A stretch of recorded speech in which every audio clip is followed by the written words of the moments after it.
OH. Good evening. My name is Todd Sutter. I serve as the Program Director for the Todd Anthony Bell National Resource Center on the African American Male, and I would like to welcome you to our 10th annual recognition ceremony. I can't believe it's been 10 years. I remember the first time we had this event over in the old Frank W. Hale Black Cultural Center. Now you can't even tell that the building was there on 12th Avenue, and we had just a small group of undergraduate students at that time who participated in that ceremony. And now we've moved to this location, and now we have all of you great people who are here. This recognition ceremony means a lot to the Bell National Resource Center. We have a lot of great programs throughout the year, from our African American Male Retreat to our Early Arrival Program, to our Leadership Institute. But this is my favorite program. Often you'll see students on campus and you'll see them running to and from classes. And also you'll see staff and faculty, whether going to teach classes or working with students. But sometimes it can be very hard on campus to really take time to show appreciation, to really take time to recognize each other for our efforts on campus. And then, having this opportunity when reading some of the bios and reading some of the accomplishments of students, I'm just taken back in regards to what students are doing on this campus. And also to what faculty and staff are doing on this campus, as well as some of the people we have in the community who are supporting our goals and efforts here at the center. So again, I want to thank you all for coming out. I'm glad the rain has stopped, because I thought it was going to rain all day, so hopefully it will not pick up until you all are home this evening. And so right now what I would like to do is I would like to introduce Mr. Leroy Rixey to join me at the podium. Mr. Rixey is a first-year undergraduate student. He is also a recipient of our Moral Scholarship, actually our highest level, our distinction scholarship. So Mr. Rixey is going to introduce our keynote speaker. Again, thank you all for coming out.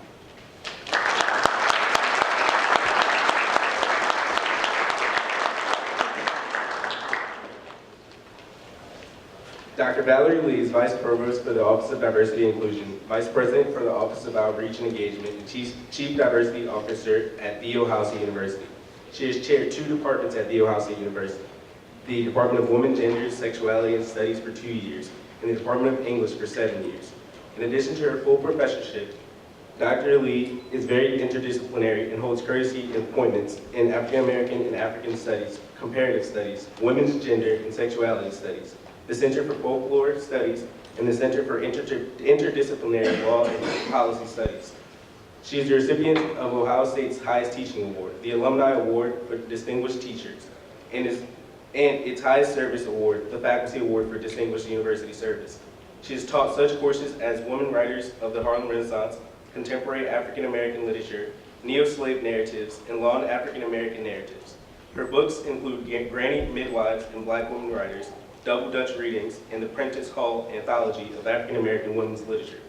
She has authored numerous journal articles in the areas of African American literature, multicultural literatures, American literature, gender studies, and critical race theory. On the national level, she has served as chair of the Association of Departments of English and the co-editor of Theo-Housing University's book series on Black performance, literature, and culture. As a senior scholar, Dr. Lee is active in teaching, research, and service. Most notably, she has served on the MA thesis, examinations, and PhD dissertations for over 100 students. Please help me in welcoming our keynote speaker, Dr. Valerie Lee.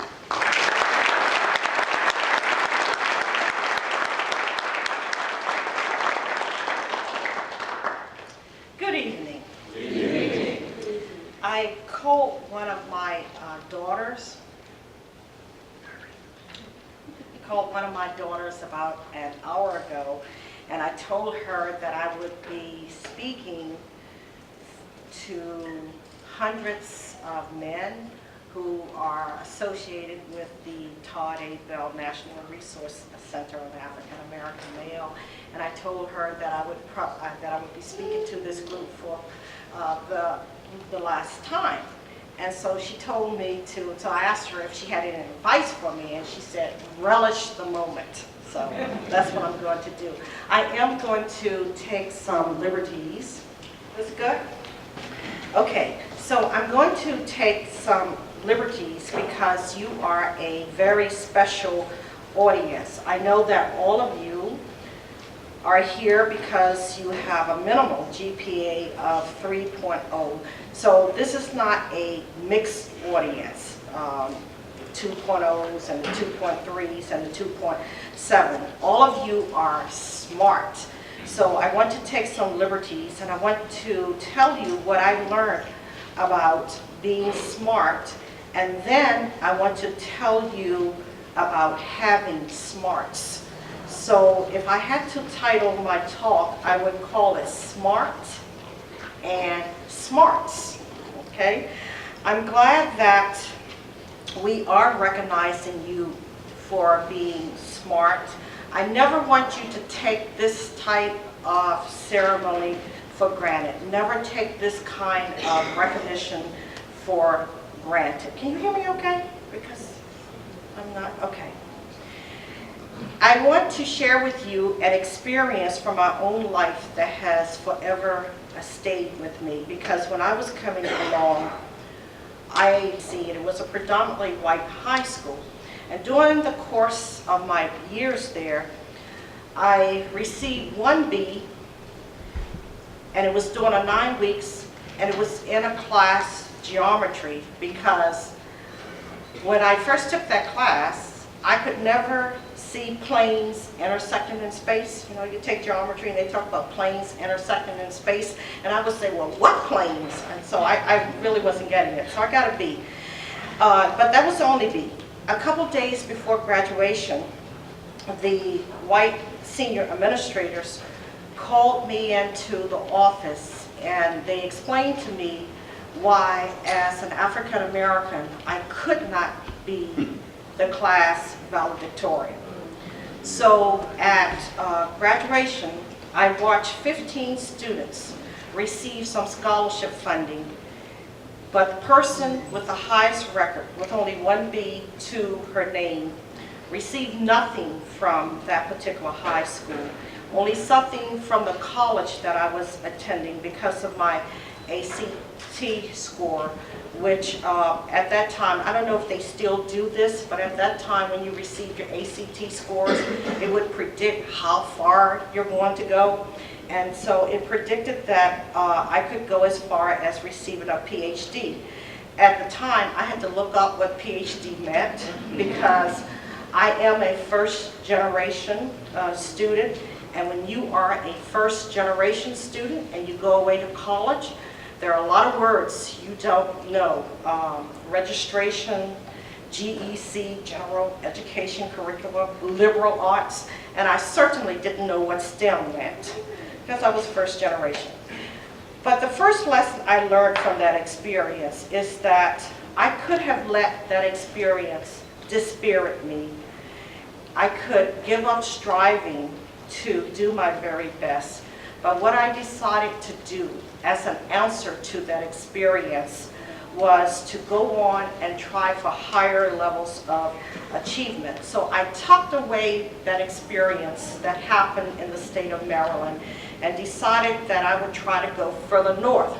So I went to Massachusetts. I thought that I would fight that decision with continued excellence.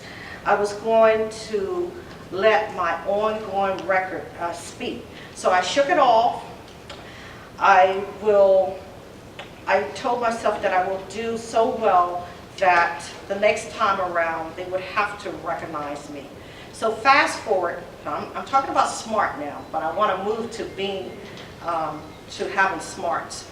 So fast forward, my sophomore year, I spent that in France, and I was at an institution that ranked all students, and they did this ranking based on your cumulative GPA and on a national test called Alliance Française.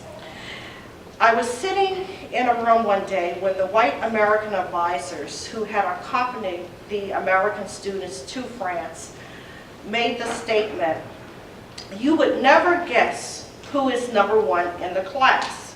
And since they had worded this question that way, I was wondering if someone whom we would least expect had earned that honor. So I was looking around the room like everybody else, and I was a bit peeved when they called my name. I didn't see why anyone should be surprised. I took that away.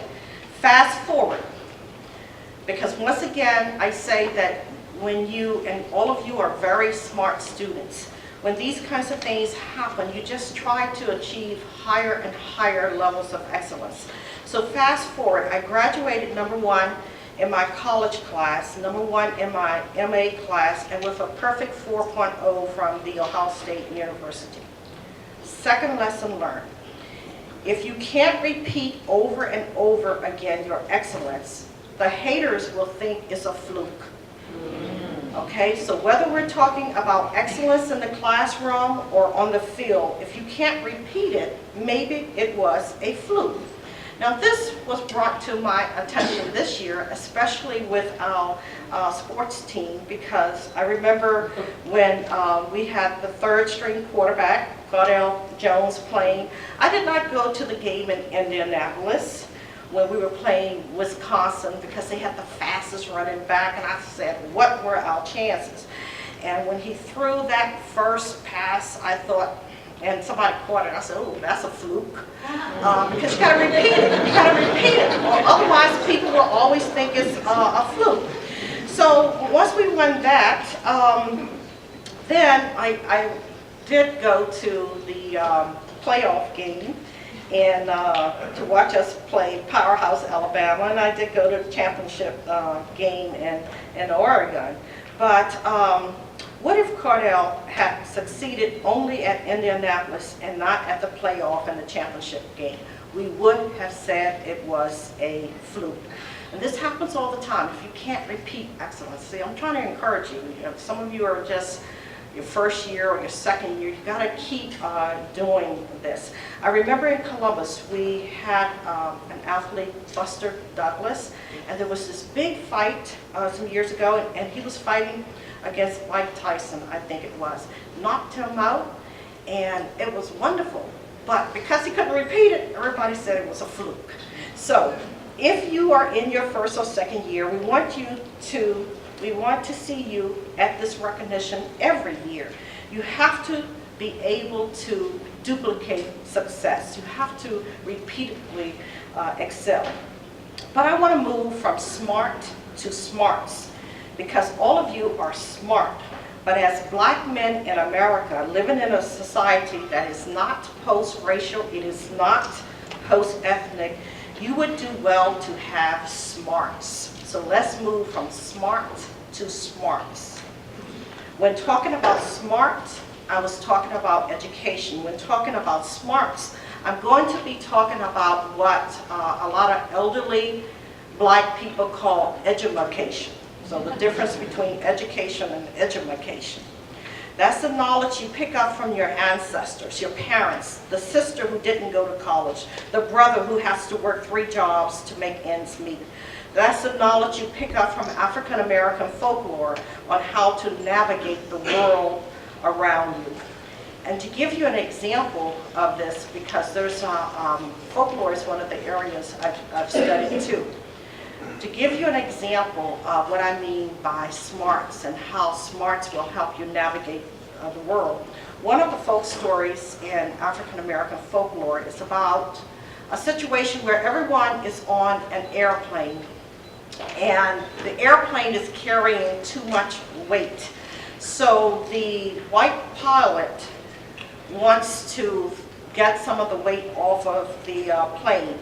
He really wants to get the African American mother and her son off of the plane. But he knows that he can't be that overt in his discrimination. So he thinks of something that on the surface appears neutral. But of course it isn't, because a lot of things that appear to be neutral have adverse effects. So he says, this is how we're going to unload this plane. I'm going to call identities, and I'm going to call them in alphabetical order. And so if I call your identity, you're the one that needs to parachute off of this plane. So, the white pilot says, in alphabetical order, A, if you are African American, raise your hand. The mother and the son refuse to move. B, if you are black, you must parachute off the plane. The African American mother just sits tightly. Okay, A, B, C, colored. If you are colored, you must deplane. And so the mother still didn't move. So then the son, the little boy, says, "Mommy, I thought we were in one of those groups."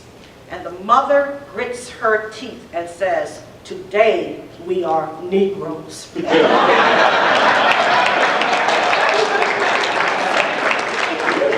So smarts is about resourcefulness. You know, smarts is about resourcefulness.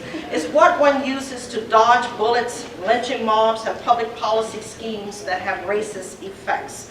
Smarts is also about resiliency, and that's best characterized by a character created by African-American writer, Harlem Renaissance writer, Langston Hughes. He has a character called Simple, and his real name is Jesse B. Simple. And listen to this kind of resiliency. And if you have smarts, you will have resiliency. Simple is speaking. "I have been fired, laid off, and last week given an indefinite vacation. Also Jim Crowed, segregated, barred out, insulted, eliminated, called back, called black, yellow, and red, locked in, locked out, locked up, also left holding the bag. I have been caught in the rain, caught in raids, caught short with my rent, and caught with another man's wife. And if that's not enough, I have been underfed, underpaid, undernourished, and everything but undertaken. I have been abused, confused, misused, false arrested, tried, sentenced, paroled, blackjack, beat, third degree, and near about lynched. But I am still here. Daddy-o, I'm still here." That's resiliency. Simple refuses to let obstacles stop him from moving forward in life. He walks urban streets dispensing wisdom, arguing for an alternative type of knowledge and accountability. Smarts is knowing that it's easier for many people to talk about saving the environment, saving trees, saving the whales, than to talk about saving black males. So my wish for you is that you will be smart and have smarts. Why? What's at stake? Your lives are at stake. You are what African-American novelist Claude Brown calls a man-child in the promised land.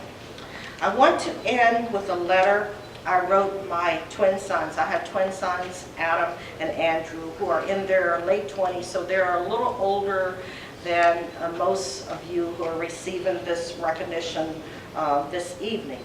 They're smart, but I always emphasize to them that as black males, they needed to have smarts. I debated whether I should end this way and with this letter that I'm going to read to you. But then after watching last night's news that reported that a white officer stopped a black man for a tail light violation and ended up shooting the unarmed man 8 times in the back, and that had there not been a video taken by a bystander, no one would have doubted the policeman's story that the black man died in a scuffle with the officer. So this happened, Dr. Moore, in South Carolina. I know he loves South Carolina. So I want to end with a letter that I wrote my sons, and I gave it to them when they were 17 years old. I wrote it after I saw a play right up the street at Drake Theater. And The play was written by Adrienne Kennedy. She's an African-American playwright. The play is called Sleep Deprivation Chamber. She wrote this play, and it's autobiographical. She was a graduate of The Ohio State University, by the way, and we brought her back in 2003 and celebrated her at commencement. She did not have a great time when she was here, and she writes about the discrimination she faced once she went away to college. She grew up in Cleveland, east side Cleveland, and when she came to college at The Ohio State University, she did not have a great time. So we brought her back years later, and she put on this play called Sleep Deprivation Chamber. And the play is based on a real incident that happened with her son. Her son's name is Adam. In the play, she calls him Teddy. In the play, Teddy is this highly educated, middle-class boy, and what happens is that he's driving and he has something wrong with his tail light. And so the policeman finally stops him in the driveway of his own home and beats him badly. The whole time you're watching the play, there are these scenes of Emmett Till in the backdrop, and if you're sitting in this audience as an African-American male, and if you don't know who Emmett Till is, then you really want to take Remedial History 101. You must know who Emmett Till is. So within the play, all of this is happening with this middle-class, highly educated African-American male who's brutally beaten in the driveway of his own home. He doesn't have the kind of really good officers that we in the Office of Diversity and Inclusion interact with, and I'm really happy to see Chief Denton and Officer Brian Thompson among us tonight, because those are officers we really respect. But when I saw this play in 2003, I wrote this letter to my sons, because at 17 years old, what they were doing, they were wearing name brand shirts and shoes that in our commodification of culture, society had marked them as black. They were susceptible to getting a ticket for DWB, driving while black. As innocent teenage males, they had done a lot to soup up their cars. We had just given them these cars, so they're twins. We first tried giving them one car and told them they could take turns driving it. That didn't work, so we had to buy one a white Honda and one a black Honda. So we bought them these Hondas, and my husband is in the audience, so he can verify all of this. And then but they souped up the Hondas. They told me that they didn't have a muffler, they had an exhaust system.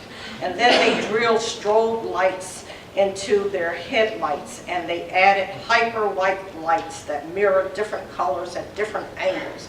And then they lowered the car's suspension springs, and then they installed a body kit, and then they tinted the windows, and then they added a carbon filter wing, a carbon fiber hood, and cold air intake and fuel devices. And then they added 17-inch racing alumni alloys with special rims and tires with accompanying advertising decals.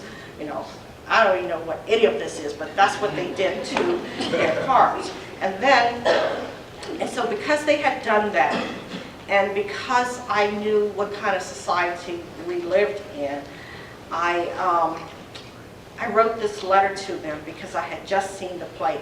The play ends with the words. Now this is going all the way back. The play was actually written in 2001. It was performed at OSU in 2003. When the police officer is beating Teddy in his driveway, Teddy's last lines in the play are, "I can't breathe, I can't breathe, I can't breathe." So here's my letter. Dear Adam and Andrew, here we are, and now you are 28 years old. So I revised the letter after the Ferguson case, okay?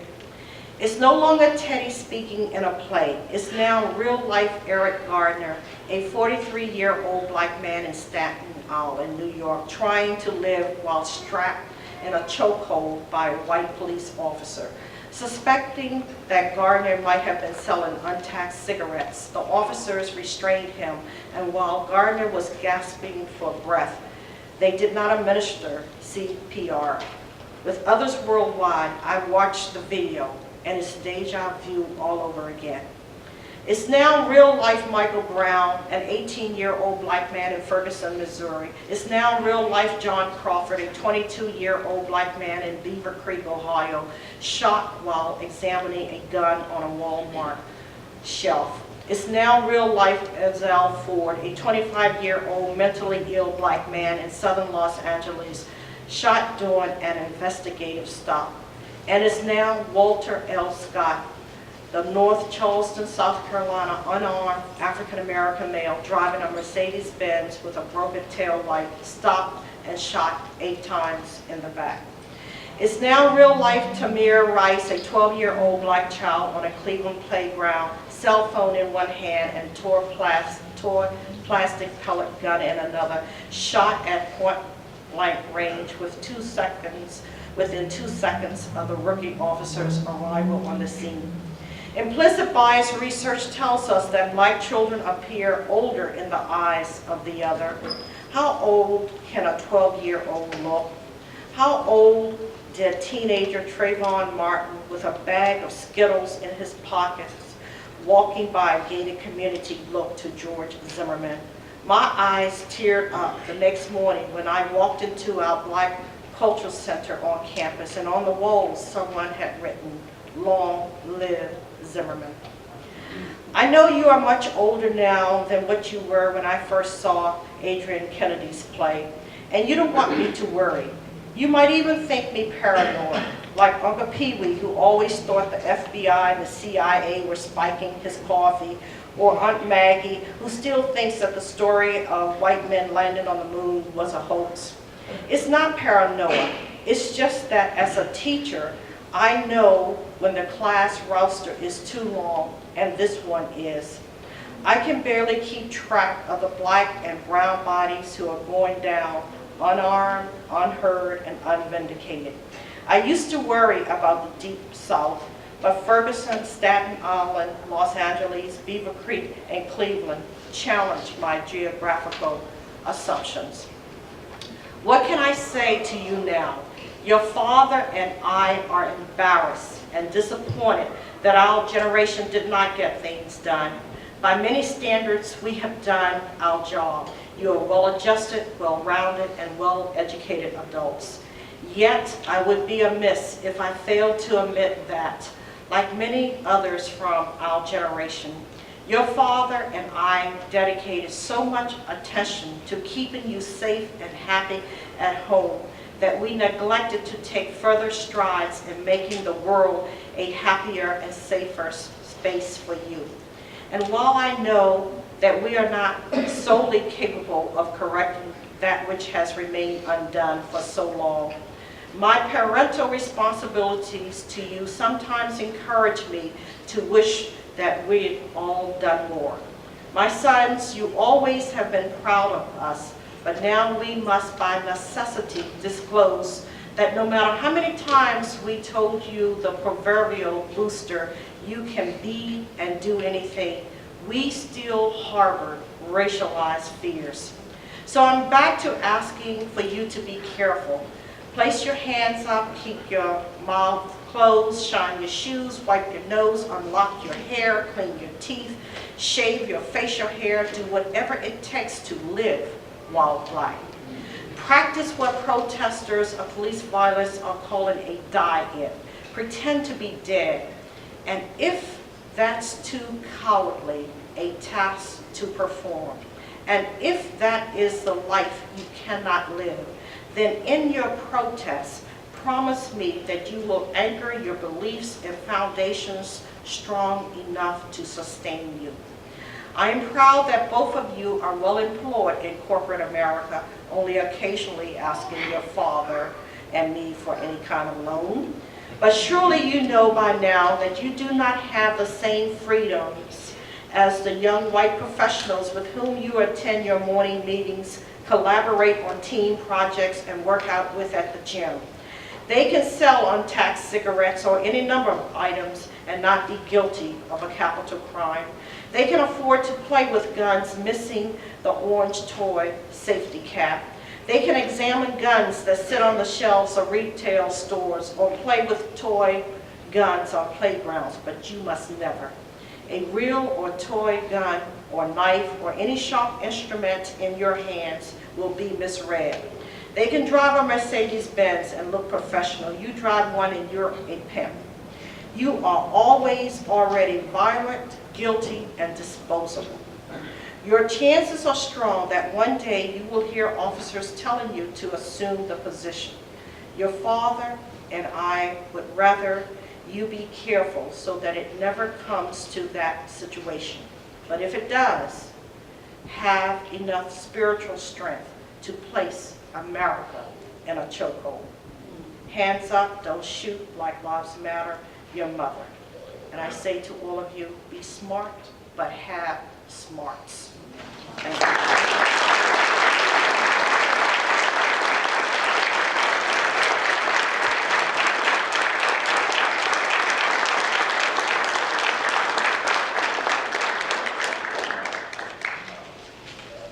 Give her another round of applause.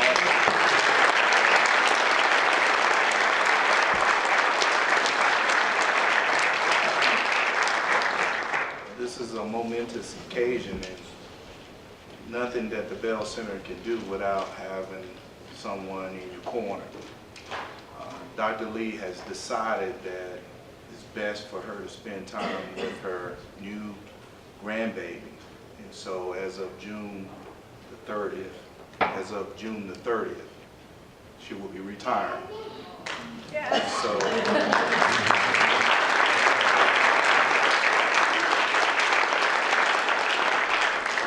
she has spent 39 years in the academy. 39 and 3/4. And 3/4. And you know, and we're very appreciative of the work that she's done on behalf of the Bell Center. My mother once told me that there are some people in your life that just can't be replaced. And I like to think Dr. Lee is one of those persons. It's not everywhere in America where African American males are held in high esteem beyond entertainment and sports. But at Ohio State, beyond those arenas, black males are held in very high esteem. I'm always asking for money. That's true. I'm always asking for something. But I learned really quickly you cannot ask her for anything unless you got some results. I said, well, we have this year 474 African American males with a cumulative 3.0 or better.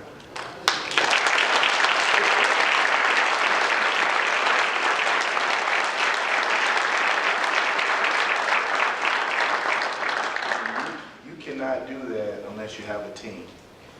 And tonight we want to recognize her. We want her to be our keynote speaker, send forth the men, because I'm sure she will be always coming back. And we want to acknowledge her with a token of our love and our care. And something that, another award that she can put on her mantle, but hopefully that one won't go in the garage, in the box, because she has so many of them.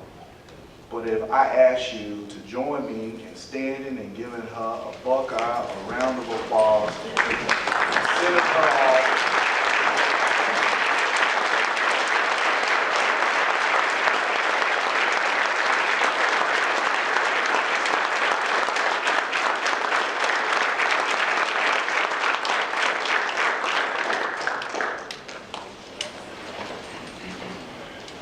Okay, thank you for your patience. Thank you for coming out, parents. What made this is a momentous occasion is knowing that, you know, when you're in elementary, you're always there going to PTA, and mom and dad is always there and want to be representative. And then in middle school, your child begin to say, Mom, you don't really, or Dad, you don't really need to come, but you're still there but in the corner of their eyes, they're still looking to see if you're out there, metaphorically or literally. And then they come back once in high school, they begin to try to separate a little more, but they're still looking in the corner. And I just want to thank the parents, and I'll ask the students to stand up and give the parents and family that's in this room a round of applause. Let parents, you sit down, but the students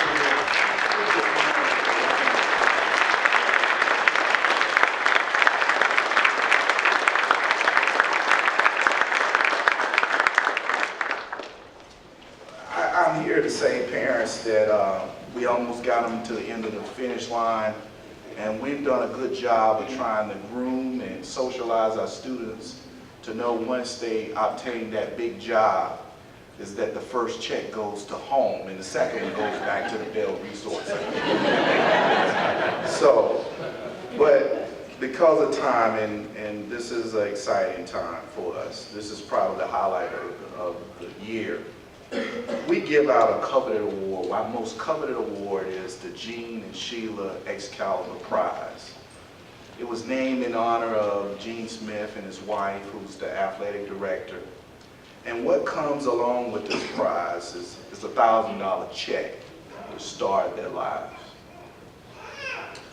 We believe that someday we're going to produce a Rhodes Scholar at Ohio State University, and it's going to come among our young men.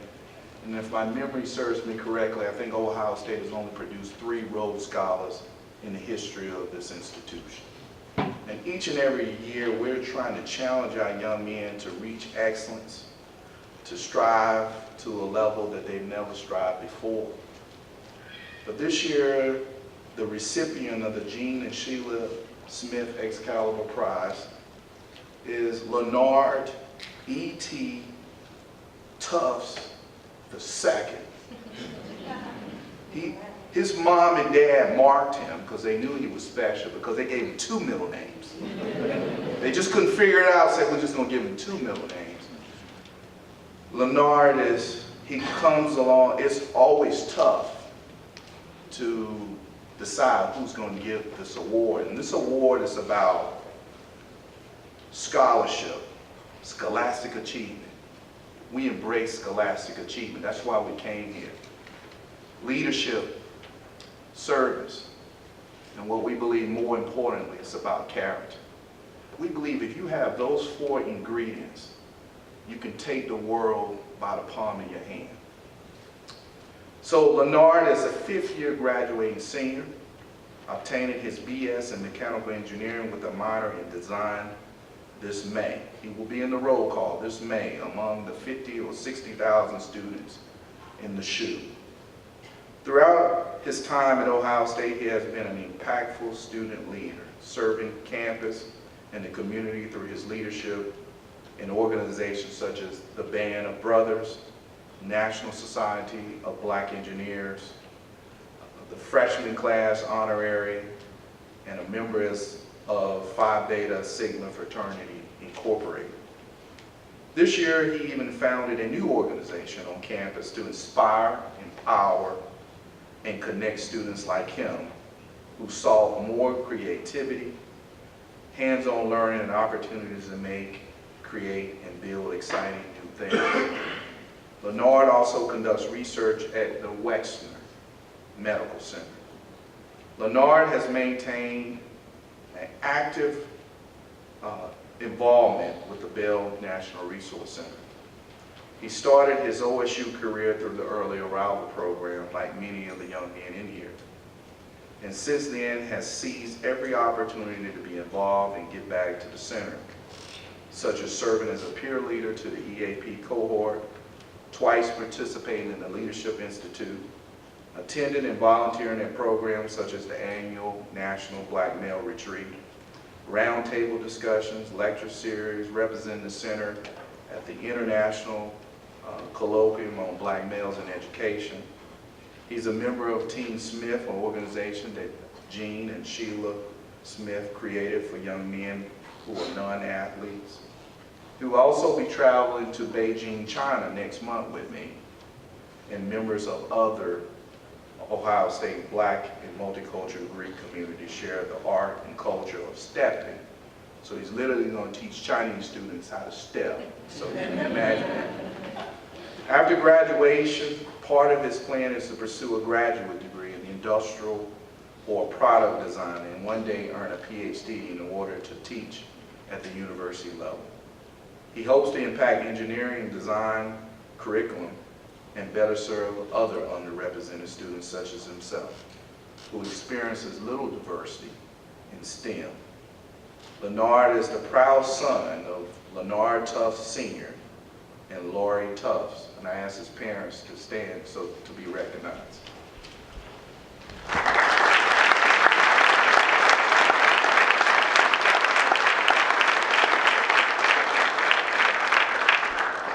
On behalf of the Todd Anthony Bell National Resource Center on the African American Male, I bring to you this year's recipient of the Jean and Sheila Smith Excalibur Prize.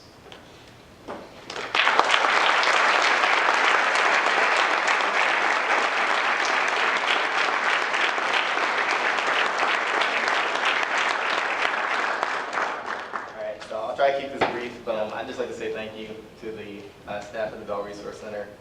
Throughout my time here, they've offered me so many opportunities, so many resources that I never would have been able to experience without their support, their guidance, and their mentorship.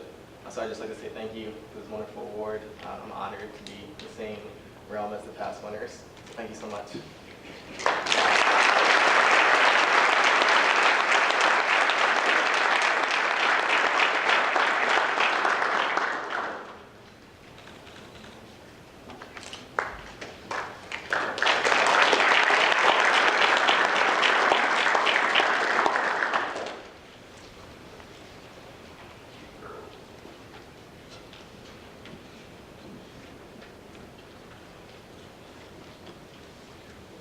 In addition to the Excalibur Award, we have other awards that we do each year for undergraduate students, for graduate students, faculty, staff, and community professionals who have contributed to the Black male community here at The Ohio State University.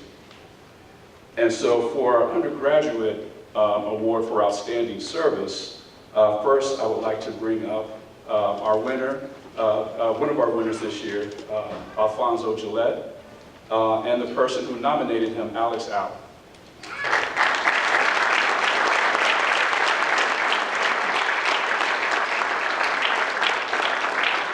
So Alex couldn't join us tonight, but I wanted to share a couple of comments from Alex's nomination. In his nomination, Alex said that Alfonso has served as a mentor to many African-American males that have gone through the program. He has made himself available to these students and helped them not only academically, but also ensured that they became well acclimated to college life. As president of Black Advertising and Strategic Communications Association, he has brought in a number of companies to talk to the general body in regards to maneuvering in corporate America, particularly for African Americans. Through his efforts, members have been able to network and even get internships through the organization. Alfonso has not only been a friend to me, but he has also been a source of inspiration and an educator. We have been friends for 4 years, and with each year, I have continued to learn from him. As someone that has had their share of trials and tribulations, Alfonso has showed me how to stay headstrong and persevere. So again, congratulations, Alfonso.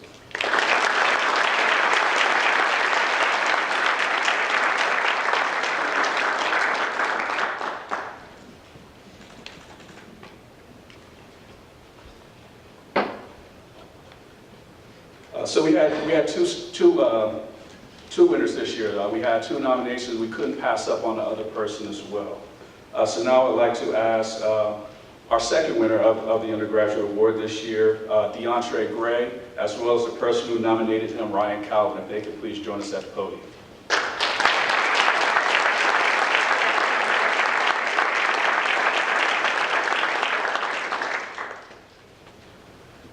And so in his nomination for DeAndre, Ryan has stated that DeAndre has impacted male college students through service with multiple student organizations, such as Band of Brothers, the National Association of Black Accountants, Alpha Phi Alpha Fraternity Incorporated, And he's also a member of the varsity track and field team here at The Ohio State University.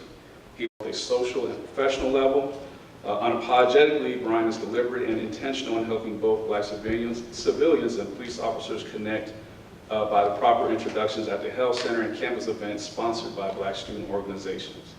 Brian attributes his upbringing, and I didn't know this, which includes his father, the late Sergeant David Thompson, who was also a police officer here at The Ohio State University, with giving him the true perspective of what public service involves and how you treat and interact with your community.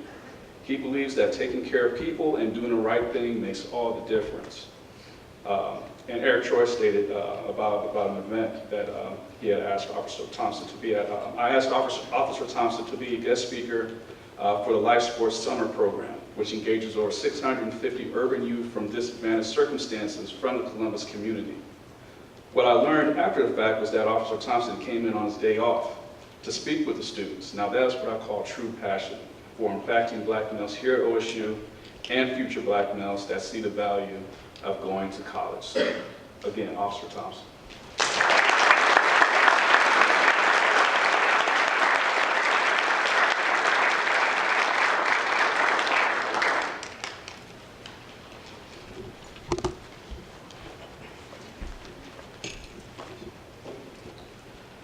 Next for our faculty award.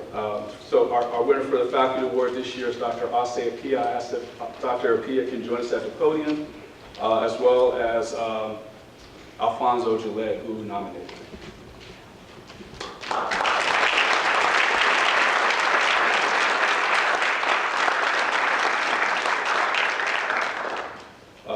In Alfonso's nomination, he states, as a proponent for young, sorry, wrong one. Dr. Pia has been a role model on this campus as an associate professor in the School of Communication among only 2 Black males, even on faculty in the school. I, along with many others, have enjoyed taking his courses. Dr. Pia was instrumental in getting several of my friends into graduate school, opening up networking opportunities for jobs, and even starting a student organization with his own scholarship for minority students interested in communication-related fields. His dedication to serving as a mentor to not only Black males in the School of Communication, but to many students he comes into contact with has been more than just talk. Dr. Pia gave me the confidence to run for presidency of the marketing student organization that he advises. In a brief talk with me, he spoke on several characteristics that I did not even know that he observed in me. Several out-of-state professional networking trips and casual outings at his house has left a lasting impression of a family man, friend, mentor, and scholar, and educator in my mind. So again, congratulations, Dr. Pia.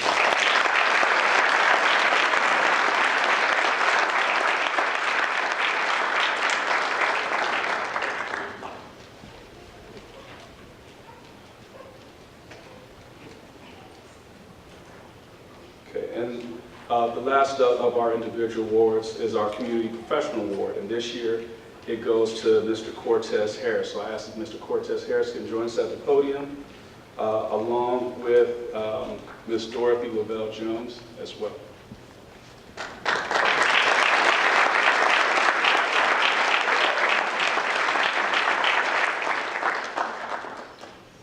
So in her nomination, Ms. Jones said about Mr. Cortez, as a proponent for young people, Cortez Harris has impacted my life as a result of his passion for people. Cortez is a very caring and humble young man.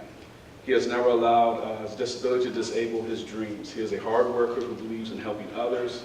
He is very talented, and he has chosen a path of social work which allows him to continuously give back to others, whether mentoring, helping other Black males succeed, or helping a child. Cortez gives from his heart without thinking of himself first. His high spirit and can-do attitude is infectious and has a way of motivating others to be the very best they can be.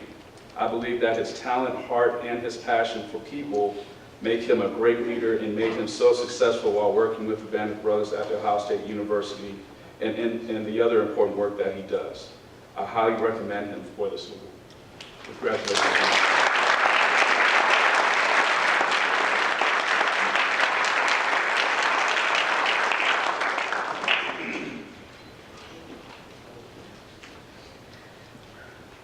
And so this year we have a new individual award that we're doing. And so for this award, actually I would like to ask Dr. Dennis Alexander if he can join me at the podium.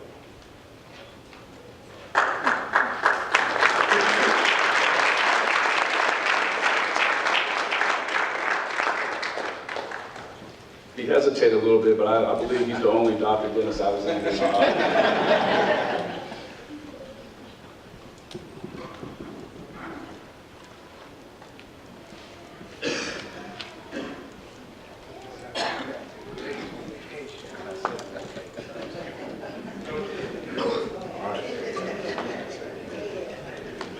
So this year, the new award that we have this year is called the Dennis J. Alexander Spirit Award.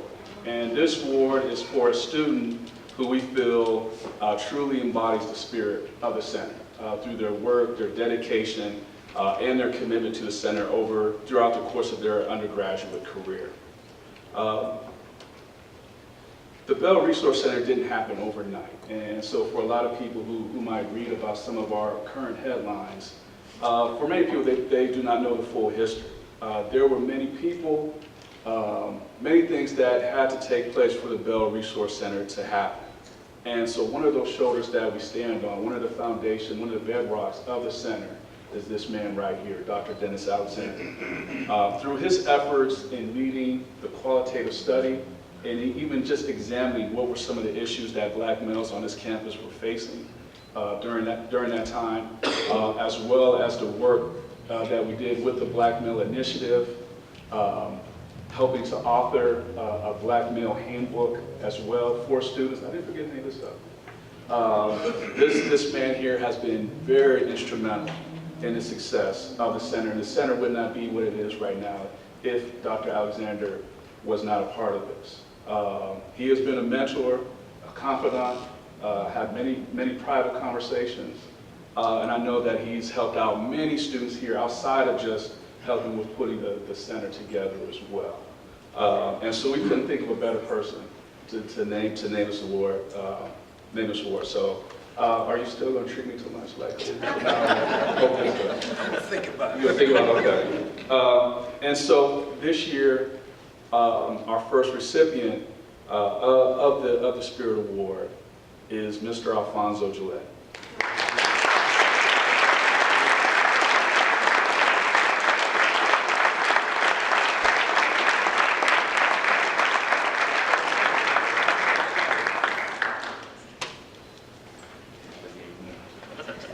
So this is a big surprise. Actually, Alfonso works in our office, and we've kept this from him the entire time. What can you say about Mr. Gillette? What can you say about Alfonso?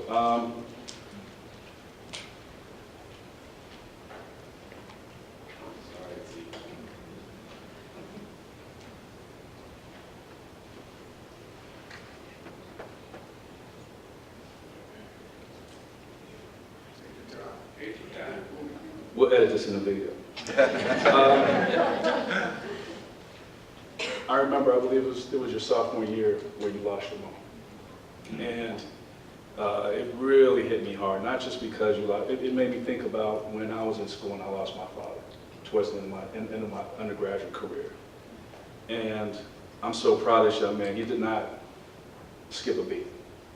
I remember we went to lunch, and I'm like, hey, how are you doing? Are you okay? Is there anything you need? And I could tell he was having a rough time of it, but he truly did not skip a beat. Anytime we've needed a volunteer for an event or a program, anytime we needed someone to help out with something that's at the last minute, Alfonso was always there. Not just there, but on time. And usually he was the last person there at the end. Students like that, stick out to us the most as practitioners, as administrators. And then also too, being able to see that person's growth and development over time, from the time they were a freshman to now being a senior. These are students that really stick out to us, that remember, that we hate to see them leave, but we know that this is temporary and that there will be other ways that we can get together and work. But we're truly proud of this young man, and it is an honor to have him as this year's first recipient. So congratulations again.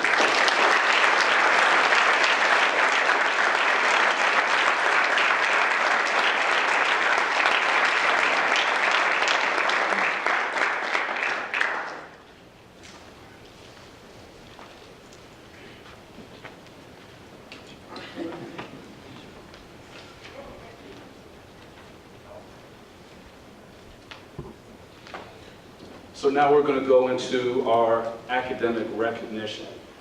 And so going back to what Dr. Lee has said earlier, for the Bell Resource Center, we believe in sustained excellence. And so for this, it is not a quarterly grade point average that we're awarding, it is a cumulative grade point average. And so this is for students who have maintained a 3.0 cumulative grade point average throughout the course of their undergraduate career. And so for each student, they get our gold square lapel pin.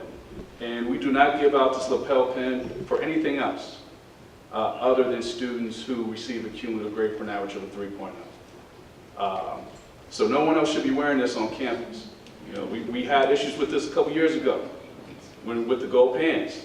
And this is our version of the gold pins. And so for some students, they almost look like Army generals now because they have 4 of them that they can wear across their suit.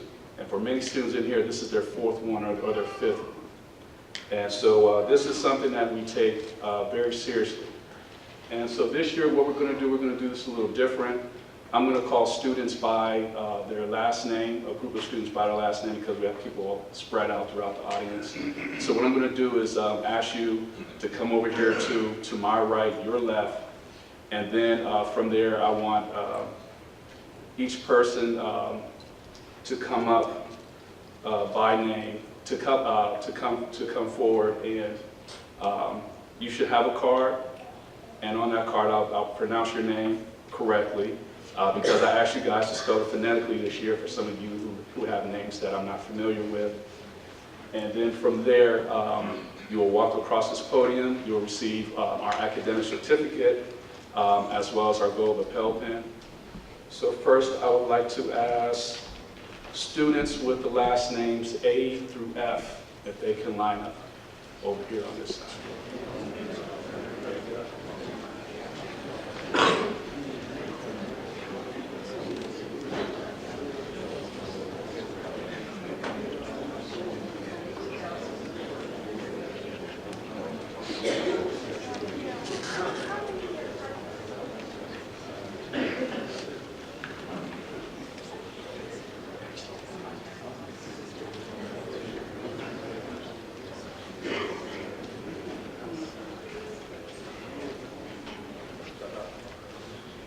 Devin Carl Brown.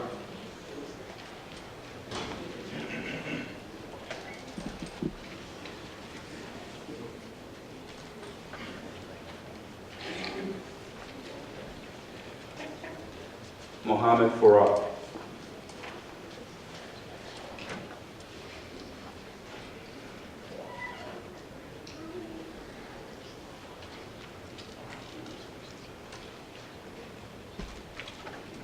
Patrick Britta.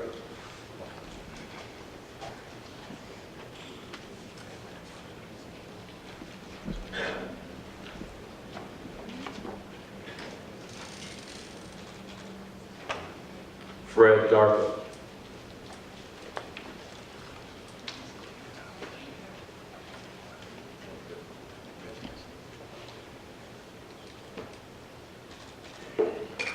Daniel Bond.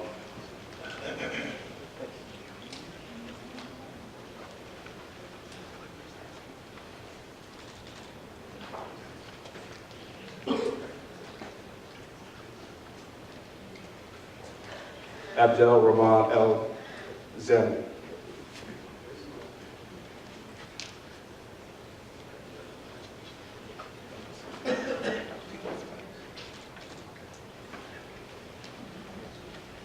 Bobina Adijukan.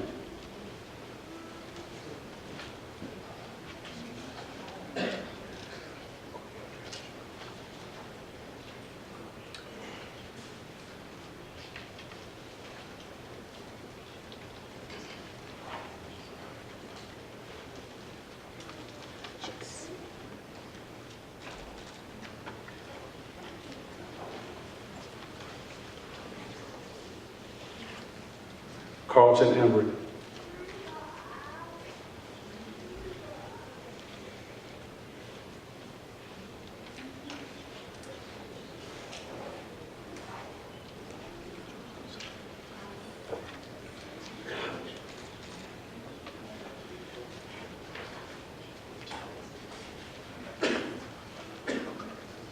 Samuel Fields.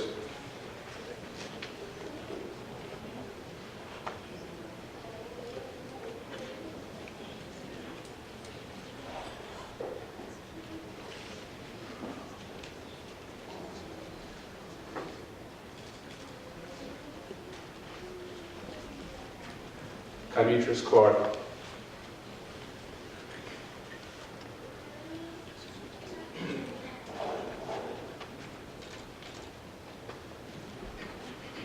Torrance Abel.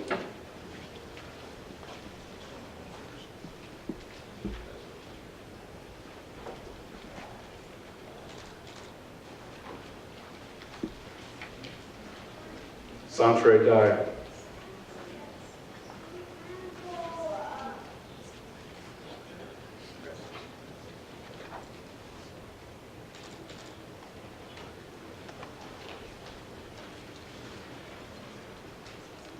Tyrene Craig.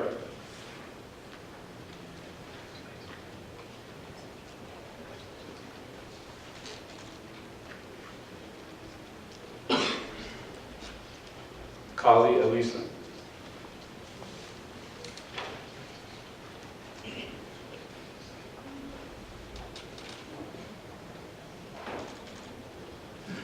Matthew Baker.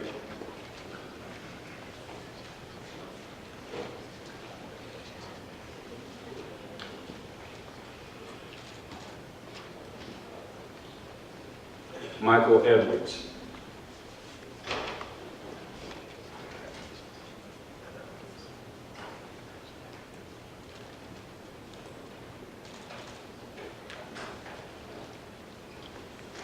Ryan Calvin.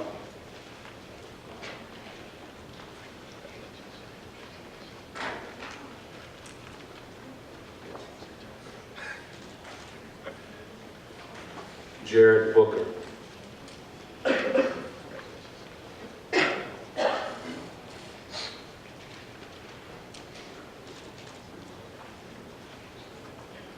Joshua Du Bois.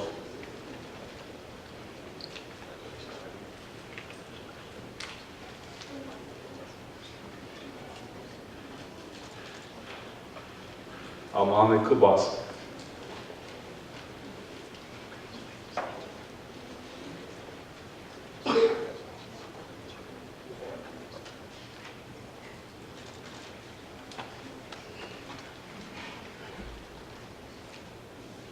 So now if I can have students G through K line up. So students with the last name G through K.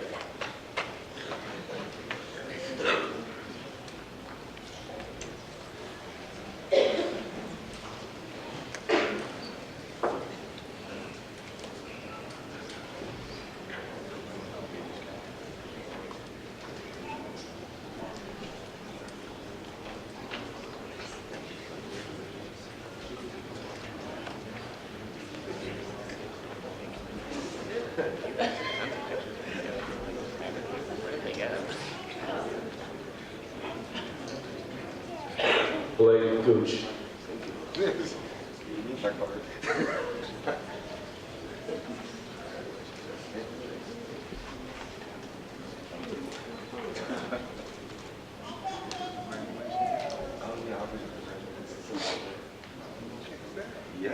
David Johnson.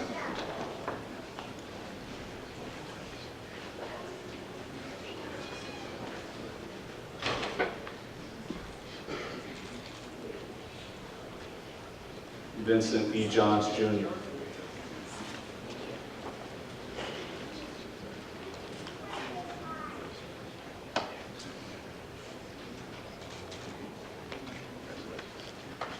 Jeff Green.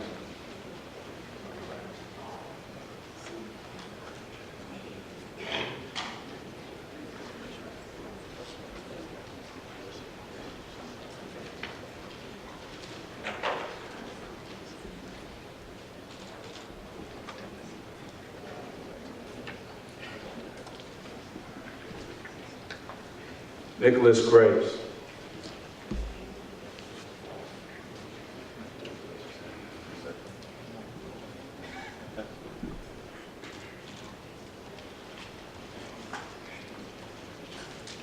Ray Gordon.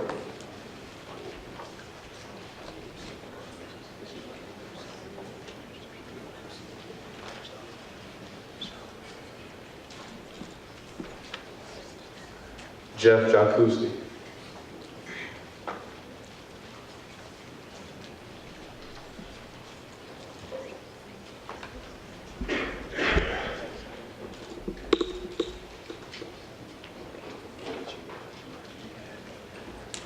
Michael Johnson.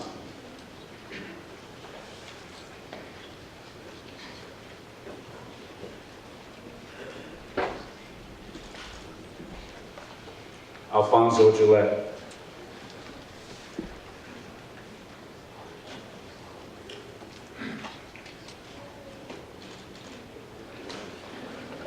DeAndre Trey Gray.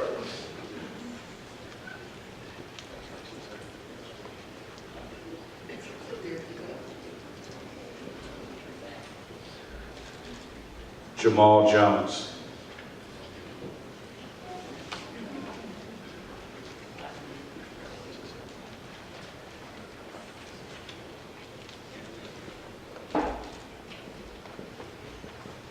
Michael Golden Jr.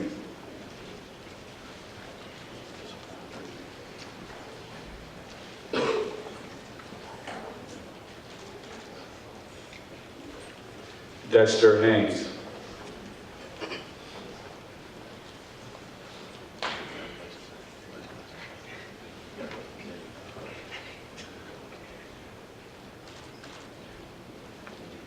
Fakaya Aduo.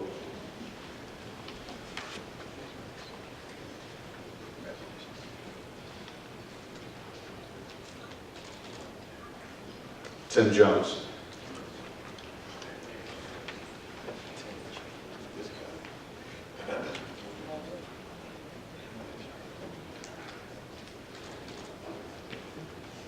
David Johnson.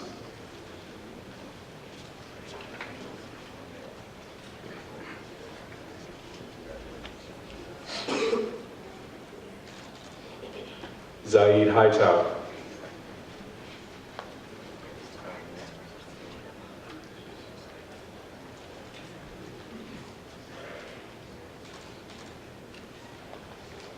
In representation of Jacob Hawley, who could not be here tonight.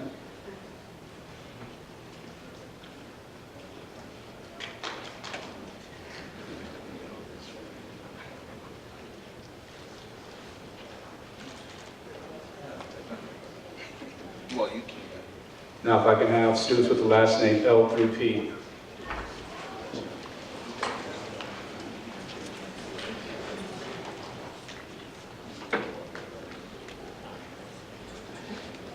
Daniel Meredith.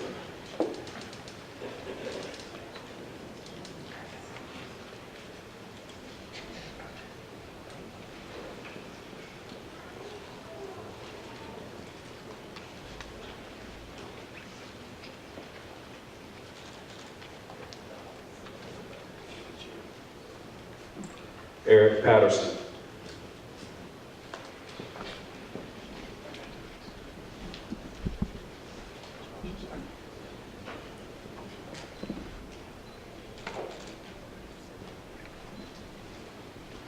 Yusef Mubarak.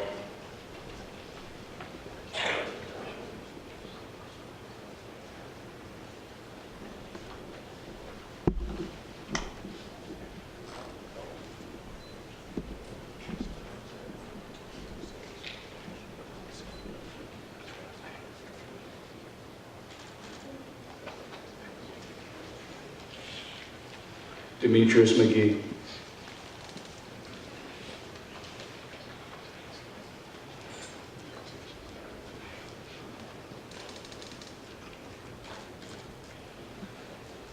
Bolaji Marsh.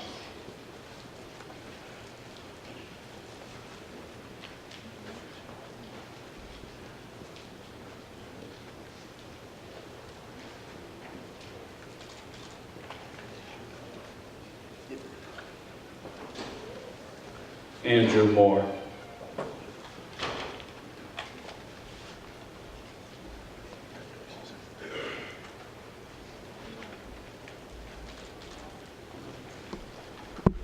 Patrick Njuru.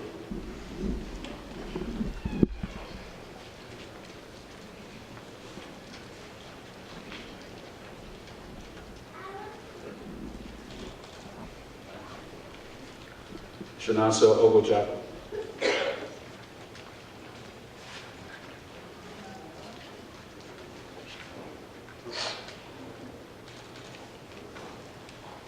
Amjad Osman.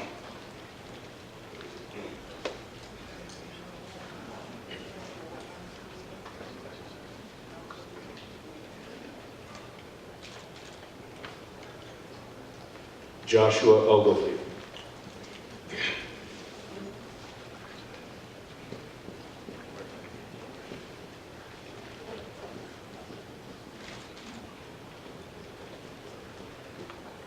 Taribo Oswald-Benini.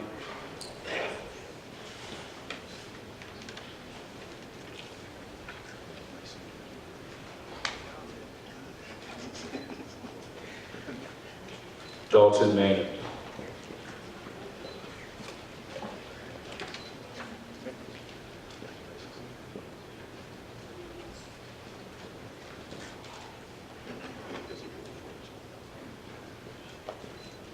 Jelani Mays.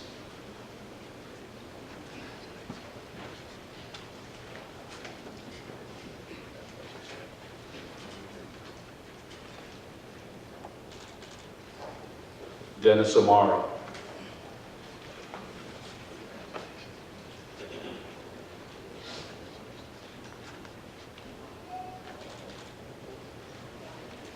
Raphael Melky.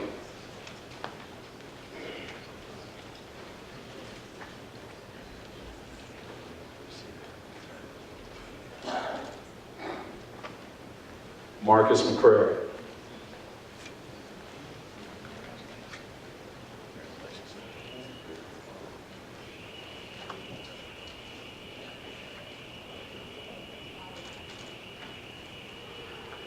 Kellen Milton.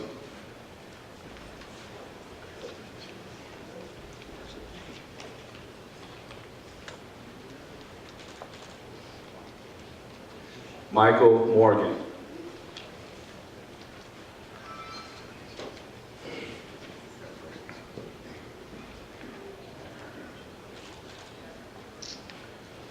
Brandon Norman.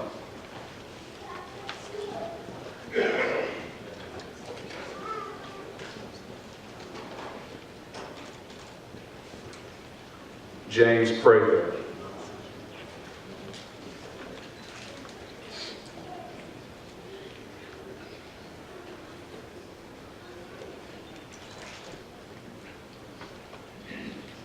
Samto Chopu.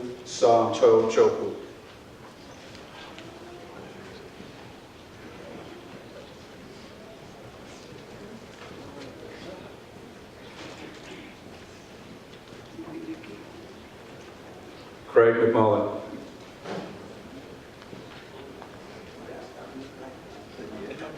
Now if I can have students with the last names Q through Z, line up.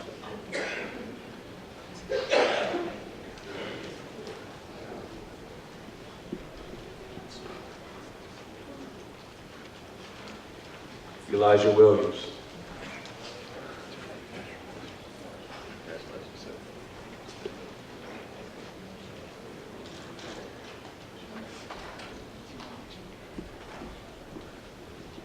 Armando Simpson.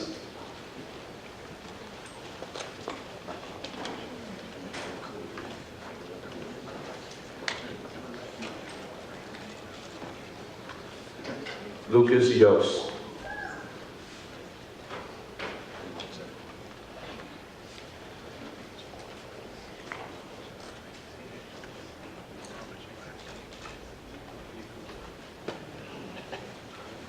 Mark Reese.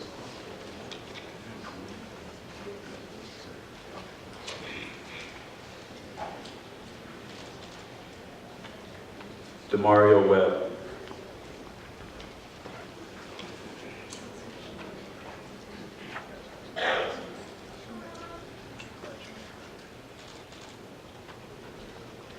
Xavier Thompson.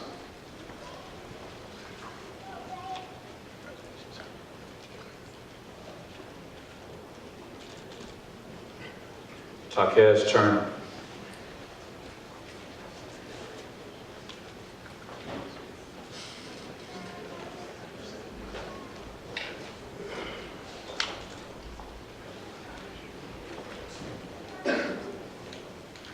Armand Wimberly.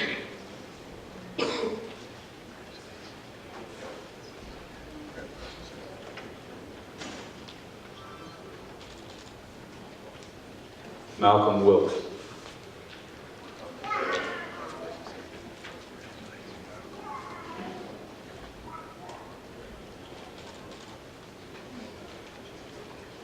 Joel Waits.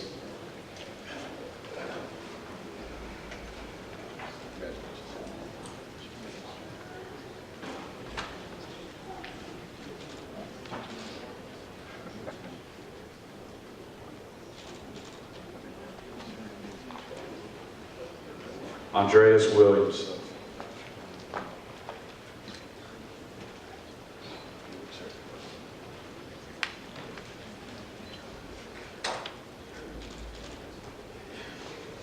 That's a Tommy Butt.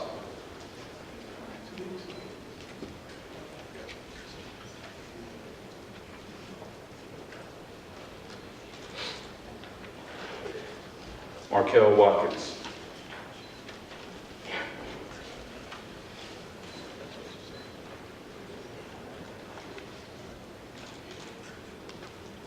Lennar Tufts.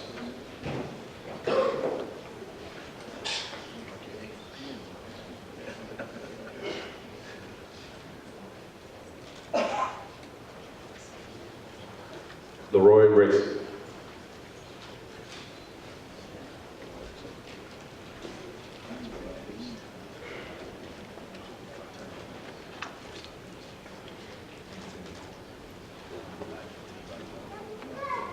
Please give all of our students a round of applause.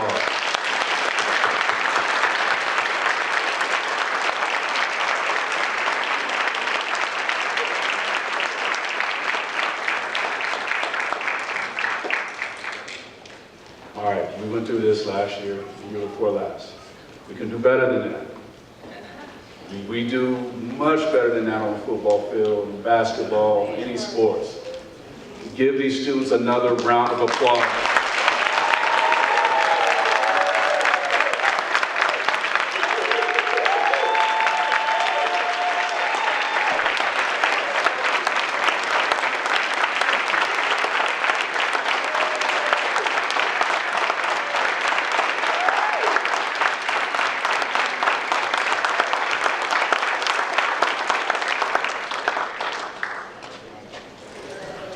How are we going to strive for excellence if we don't praise excellence?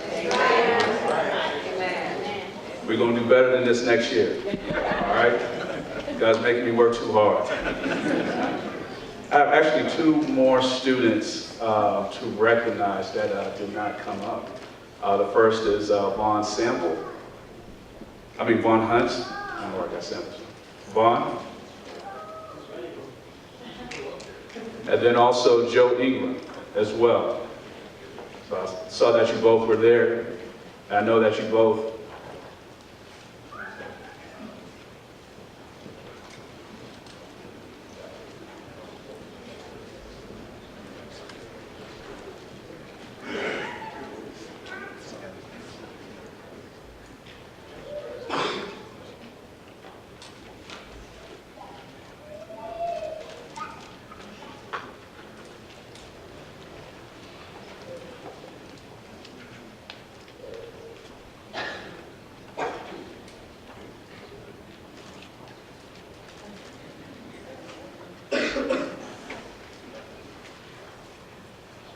All right, so in a moment we're going to wrap up. We have refreshments. So over here to my left, your right. So through this curtain, we have some refreshments, some food, some lemonade, some water.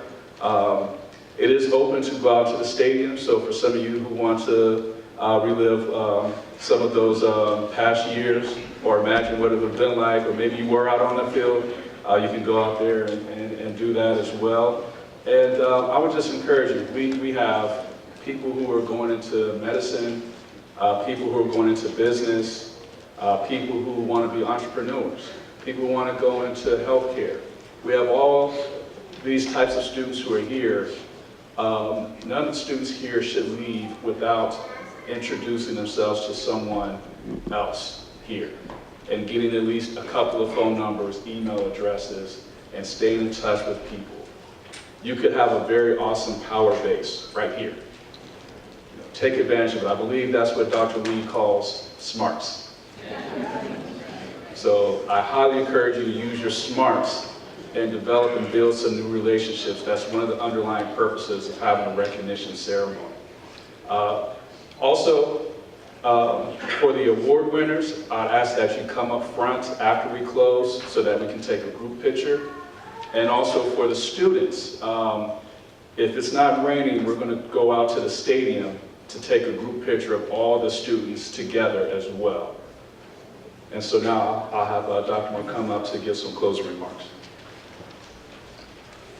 Let's give him a round of applause again.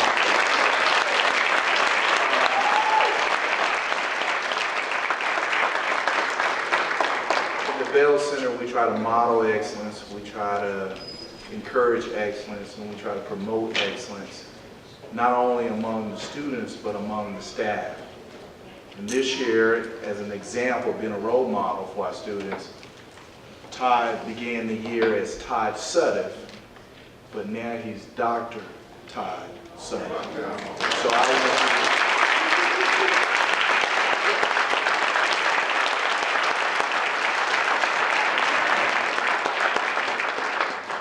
So every time you see Ty, you say, Ty, come on, man. Come on, man. So Ty is the only one, but we believe that he will be the next one. It's not that we say that you have to have a doctor to be someone, but we want our young men to strive for the highest level within their fields. We want them to do so well that everyone wants to say, I want to go get another African-American male from Ohio State University.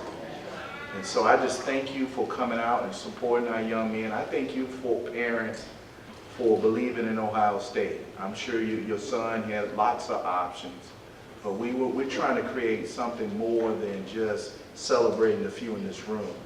We're trying to create a movement. Excellence comes in all walks of life, from all zip codes, and our young men reflect all of those zip codes. And so we're hoping that they can continue to build off the success.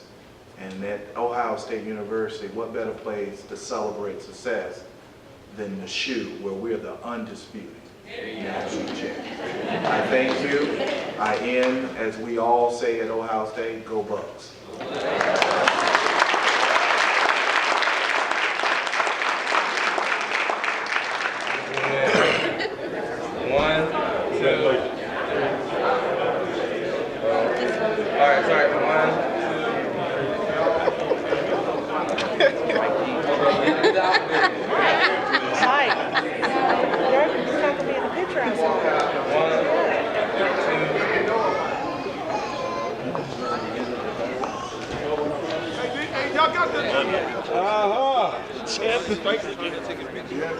Eyes open and smile. Here's one. There you go. Don't look down.